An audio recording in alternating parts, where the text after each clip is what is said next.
Hello friends, welcome to my channel How To. In this video, I am going to explain the difference between BIOS and UEFI. BIOS stands for Basic Input Output System, whereas UEFI stands for Unified Extensible Firmware Interface. So let's start. So the first difference is BIOS is a legacy firmware used in older computers, whereas UEFI is a modern firmware used in new computers.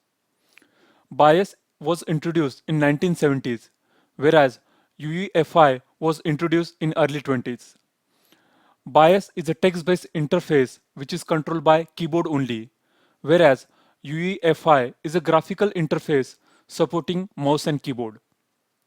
BIOS has a slower system boot process, whereas UEFI provides faster system boot process. BIOS provides support storage up to 2 TB, whereas UEFI provides support storage larger than 2 TB. BIOS uses MBR partition scheme, whereas UEFI uses GPT partition scheme. BIOS allows only 4 primary partitions, whereas UEFI provides or allows up to 128 partitions. BIOS does not support secure boot, whereas UEFI supports secure boot for better security.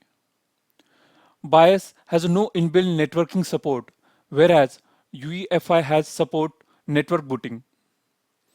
BIOS has limited customization and extensibility, whereas UEFI is highly customizable and extensible. BIOS is best suited for legacy operating system, whereas UEFI is designed for modern operating system. BIOS is stored in ROM on the motherboard, whereas UEFI is stored in the flash memory on the motherboard.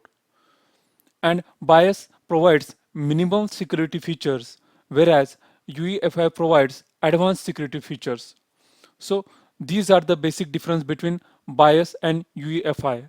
So UEFI is basically a replacement for the BIOS. So that's all. Thanks for watching my video. If you are new to my channel, please subscribe my channel How To. Thanks a lot.